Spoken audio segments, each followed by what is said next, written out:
Welcome to Intentionally Fabulous. I'm Kelly Calabrese here with your tip of the day. Today, we're talking guilt. You're probably listening because you're someone who carries guilt with you. I'm speaking from experience. I grew up Italian in New York. It was just built into the culture, and I have many Jewish friends who say the same thing. But guilt is heavy. We are not meant to carry this guilt around. And if you've been through something traumatic, there's a good chance that you carry guilt. Let's face it, some awful things happen. Sometimes someone will walk away from a car accident and the other person won't. Tremendous guilt can be carried. We're not designed to carry that guilt. If you've been through a divorce, it's possible to carry guilt. Maybe something you did was the cause of the divorce, or maybe you feel guilty like you have ruined your children's lives. Regardless of where the divorce came from, I will tell you, nothing is too big, nothing is too terrible, and nothing justifies you carrying guilt around. Guilt is a killer. It will kill your self esteem, and it is a powerful, powerful emotion. It can physically, mentally, emotionally, and even spiritually cause so much turmoil. Why do we do it? Well, we're self critical and we're self judgmental. People who fear the past, who have guilt, they're looking in the past all the time. That's where the fear comes from. You're spending all your time looking back, telling that story over and over and over, and rebuilding and confirming the guilt that goes along with the fear. You get fixated on it and you feel guilty, and it's holding you back. Let's face it, you wouldn't be listening if the guilt wasn't torturing you. So, left unaddressed, it totally will build up and it will make you sick, physically sick. And if you're just trying to stuff it down, I promise you that doesn't work. That's what depression is, too. You're pressing things down, you will make yourself sick. Okay.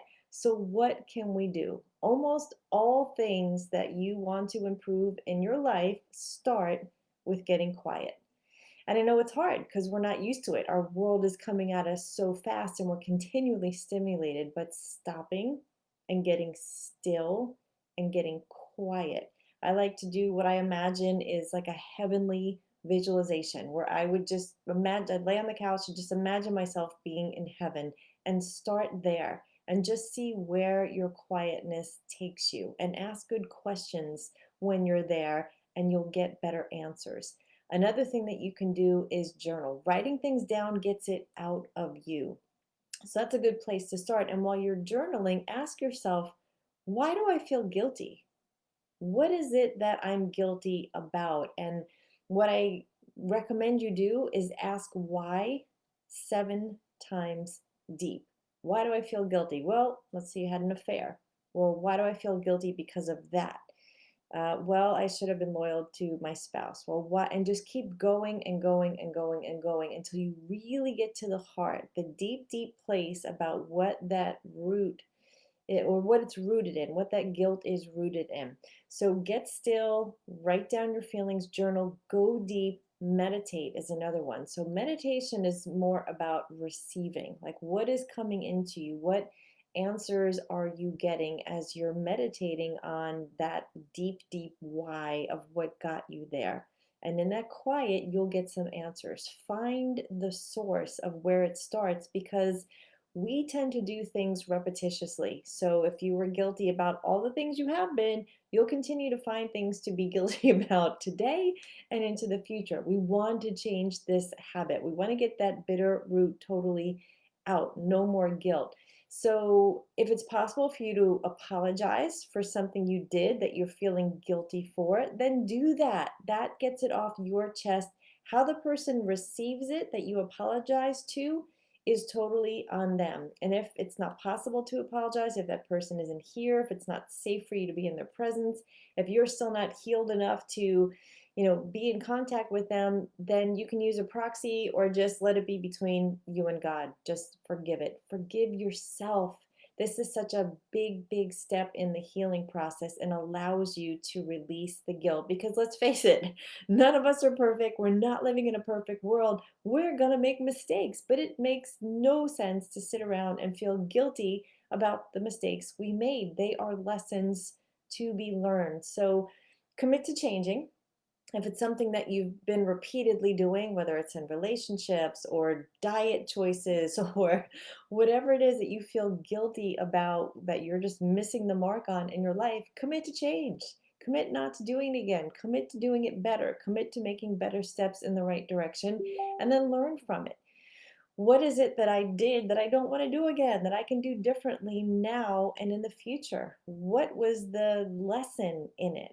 What did I love about it that I can learn from and take forward? And then, of course, gratitude. I don't think I do a single Facebook Live or any lesson without weaving in gratitude because it is just part of everything and it opens up the door to new and good and beautiful things. It puts your brain literally focused on things to be thankful for. So you're looking for good things. And then replace the negative with positive self talk. So if you've been just telling that story and holding on to that guilt, replace it with something more compassionate, more self loving, so that you stop the self punishment. Use that guilt from the past, stop it in the present, and don't carry it into the future. I would also say to seek wise counsel. Maybe you have some really smart friends who you know, love, and trust who can give you some good perspective. And the next step beyond that would be to really seek out counseling, someone who's trained, who's really wise and can see this for what it is because they've seen it so many times before. So remember, the past doesn't equal the future. You can forgive it. You can get stronger from it. You can be resilient because of it. And you can build up your confidence so that you can live with courage and excitement and strength rather than guilt, which is debilitating, limited, and just a fearful place to come from. So, friends, I'm sharing this with you. I am a certified divorce coach. I help people get through these things a lot faster, forgiving the past, especially when it has to do with divorce. So, I invite you to come to my free Facebook page. It's called Intentionally Fabulous. It is a private group of women who are going through separation, divorce, and even post divorce who want to live this amazing bonus life. I do have a challenge coming up. It's intentionallyfabulouschallenge.com. It is not live yet, but it will be soon.